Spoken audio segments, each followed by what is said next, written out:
Good morning, good morning, good morning. It's a fantastic Friday. I'm here. I'm here. Blessings, blessings to all. Whoo! We done made it through another blessed week. This week for me has been a blessing. It's been a blessing. It's been a blessing. So I'm sitting here once again in the office of my truck, sending out some encouragement with the liquid gold falling this morning. The rain, it looks so good. Looks so good. But today's topic is going to be the Watchman. My encouragement for you today from the Watchman. And I spoke on Terrific Tuesday about the reputation. So I'm just going to try to intertwine both of them and just, put them together, because for your reputation and a watchman, you have to be consistent. I want to say that you have to be consistent. And on the call, I got even some more encouragement. And this is inspired by Bishop Taylor this morning, because he got me in the book of Ezekiel studying. So he mentioned the book of Ezekiel, the second and third chapter. And so what jumped out to me in the third chapter was the watchman.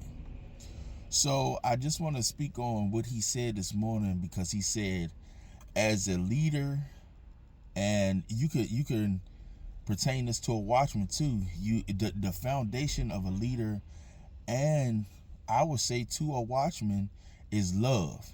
You have to have love. That's the biggest foundation. The most solid foundation you have to have is love.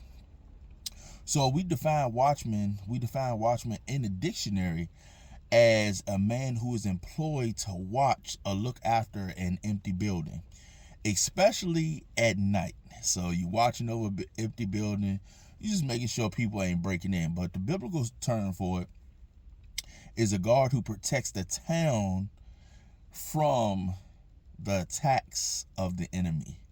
The job title is to watch, warn, protect, and announce. Watch, warn, protect, and announce. That's big. That's big as a watchman. So the verse that I want to elaborate on is verse 19 of chapter 3 in Ezekiel. It says, but if you do not warn the wicked person, and they do not turn from their wickedness or their evil ways, they will die for their sins, but you will have saved yourself. And that's the NIV version. So when I look at this particular verse right here, and even in this chapter, Ezekiel was called by God to be the watchman over the children of Israel. He was called to warn them and give them warning. His task was to watch, warn, protect, and announce to the people. If you summarize, there are so many of the prophets or people who call themselves prophets or so-called. So many times you get sugar-coated words. You get the words of prosperity. You get the words, that you want to hear. But so many times you miss out on the warning. The warning is there, but you hear the natural ear wants to hear the prosperity instead of the warning. So if you're not hearing the warning that is given, and you only hearing the prosperity part, then you can really condemn yourself, because you got to have the warning and the correction before you can enter in the prosperity.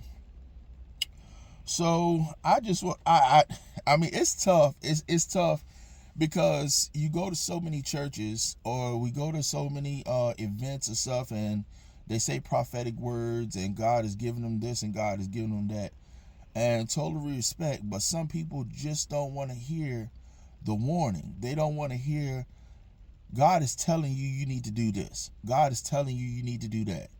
God is correcting you on this. But they focus 100% on that prosperity part. If you do this, you'll gain this. They look at the blessing part. If you do this, you gain this. But you have to correct what's necessary in order to get to the blessing. You got to have some form of correction. I can tell you right now that when you raising a child, or when I was coming up, my mother and father raised us. They raised us to a standard of morals and values. But if it was no correction, how can we stand on those morals and values correctly? How can we really operate in those morals and values correctly if there's no correction? If you're wrong, you're wrong.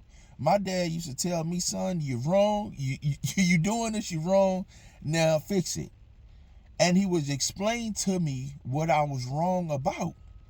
If there's no explaining and there's no understanding, and there's no, okay, I understand it, I got you, I'ma fix it, then how can you walk in those morals and values off of what correction? If there's no correction, if the correction ain't heeded, if the warning ain't taken, then you can't walk in the prosperity of morals and values if the correction ain't there. So your reputation should be able to deliver and be able to, for people to perceive this and understand what God is saying. If you have a reputation of just filling a house, and you just it's just getting people there because you want to fill the house and you want to have a prophetic word to bring more to the house, that's not God. That's not God. God is not in that. God is nowhere in that. If you just trying to fill a house and you just feel that you need to give a prophetic word to somebody or some person to add more people to the house next time you might have a service. I just for me, as a man, as a young man, as a middle-aged man, 42 years old, I like mentorship. Mentorship is seriously, and it's a key part of me, because I have sons. I have older sons, I have younger sons, and I want them to have morals and values that they can stand on. Not something that's loose that they can step on and sink down, because you have to have that foundation. You have to build that foundation, and you have to build that character for them to stand on those morals and values. Ezekiel had a charge to tell the people that if they didn't turn from their ways, or if they stayed in sin, they would die. He had to be accountable as a watchman. As a watchman, if he told them something different, then he would have died too by not telling them the right thing. So he had to stand, correct the people, even though he didn't want to, or he might not have liked what God was saying to him. Like, man, that's tough. I don't want to say that. Jonah, you look at Jonah. Jonah had to go speak to Nineveh, but he didn't want to, because his heart was like, okay, I don't want to do that. But if God has labeled you and pushed you into a watchman and you are a prophet, please prophesy and give the people what they need to hear, because your words can change and they have an effect and an outcome on a person. So if that person don't hear the whole prophecy, or you give them a sugar-coated prophecy, it's not going to work. They gonna die, because they gonna stay in their ways. They gonna stay under their own unction and say, okay, I'm here. I'm gonna do what I heard, but I didn't hear the whole thing. Man, take it seriously. Take it seriously. Correction, take it seriously. Pray on it. Listen. Be humble, and see it as a gift. See it as a gift. Whew. It's tough. Ezekiel was charged to do a job, and in my reading, I was digging. I was like, man, I was digging. But he was charged to do a job, and he did the job because he understood the assignment that God had placed on his life. He understood the assignment that God placed on his life.